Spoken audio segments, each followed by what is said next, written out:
What is trust? What do we talk about when we talk about trust? Trust is a big word, right?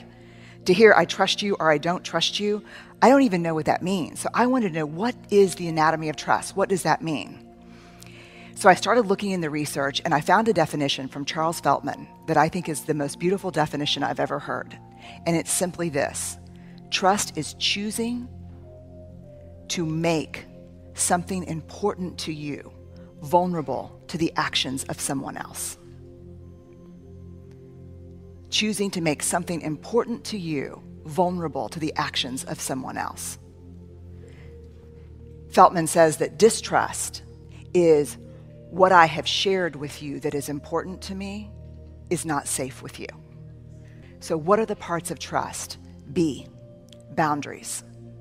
I trust you if you are clear about your boundaries and you hold them, and you're clear about my boundaries and you respect them. There is no trust without boundaries. R, reliability. I can only trust you if you do what you say you're going to do, and not once. Reliability, let me tell you what reliability is in research terms. A reliable scale is a scale that if I got on it 100 times, it's going to say the same thing every time. So what reliability is you do what you say you're going to do over and over and over again. You cannot gain and earn my trust if you're reliable once, because that's not the definition of reliability. In our working lives, reliability means that we have to be very clear on our limitations so we don't take on so much that we come up short and don't deliver on our commitments. Accountability.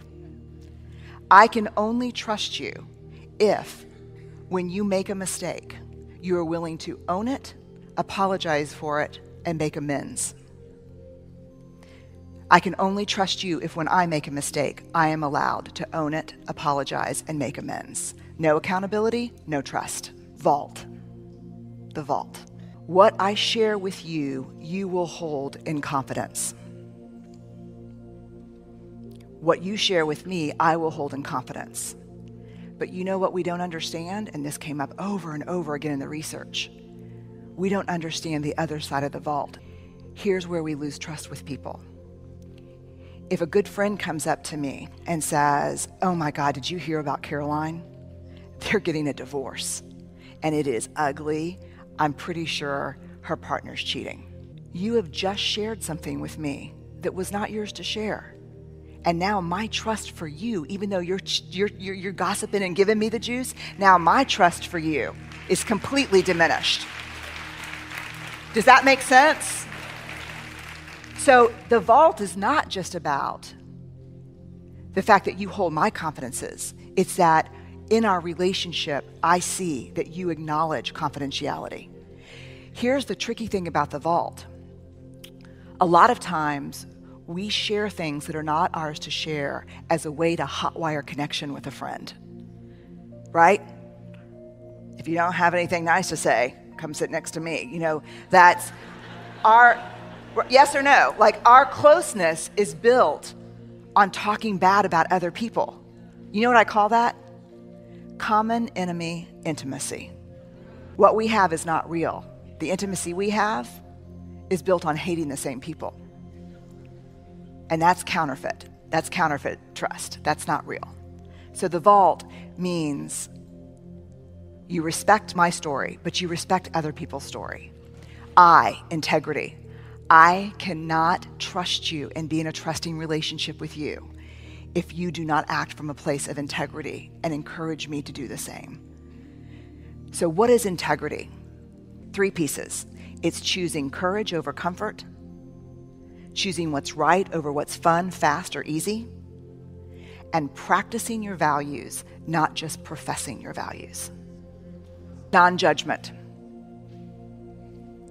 I can fall apart, ask for help, and be in struggle without being judged by you, and you can fall apart and be in struggle and ask for help without being judged by me, which is really hard because we're better at helping than we are asking for help. And we think that we've set up trusting relationships with people who really trust us because we're always there to help them. But let me tell you this, if you can't ask for help and they cannot reciprocate that, that is not a trusting relationship, period. And when we assign value to needing help, when I think less of myself for needing help, whether you're conscious of it or not, when you offer help to someone, you think less of them too. You cannot judge yourself for needing help, but not judge others for needing your help. But real trust doesn't exist unless help is reciprocal and non-judgment. Generosity. Our relationship is only a trusting relationship if you can assume the most generous thing about my words, intentions, and behaviors. So if I screw up, say something, forget something, you will make a generous assumption and say, yesterday was my mom's 1-year anniversary of her death, and it was really tough for me, and I talked to you about it last month. And I really was hoping that you would have called. But I know you care about me. I know you think it's a big deal. So I wanted to let you know that I've been thinking about that. As opposed to not returning calls, not returning emails, and waiting for the moment where you can spring, well, you forgot to call on this important, you'll make a generous assumption about me and check it out. Does that make sense? So we've got boundaries, reliability, accountability, the vault, integrity, non-judgment, and generosity. This is the anatomy of trust, and it's complex. Why do we need to break it down? For a very simple reason. How many of you in here have ever struggled with trust in a relationship, professional or personal? It should be everybody, statistically, right? And so what you end up saying to someone is, I don't trust you. What do you mean you don't trust me? I love you. I'm so dependable. What do you mean you don't trust me? How do we talk about trust if we can't break it down? What understanding trust gives us is words to say, here's my struggle. You're not reliable with me. You say you're going to do something, I count on it, you don't do it. Or maybe the issue is non-judgment. But we can break it down and talk about it and ask for what we need very specifically, instead of using this huge word that has tons of weight and value around it. We can say, here's specifically what's not working. So one of the things that's interesting, I think, is one of the biggest casualties with heartbreak and disappointment and failure and our struggle is not just the loss of trust with other people, but the loss of self-trust. When something hard happens in our lives, the first thing we say is, I can't trust myself. I was so stupid. I was so naive. So this BRAVING acronym works with self-trust too. So when something happens, I just recently went through a really tough failure, and I had to ask myself, did I honor my own boundaries? Was I reliable? Can I count on myself? Did I hold myself accountable? Was I really protective of my stories? Did I stay in my integrity?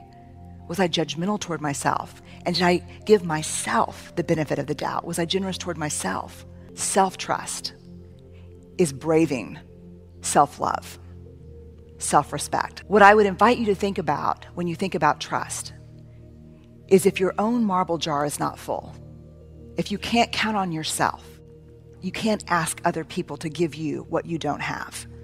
So we have to start with self-trust.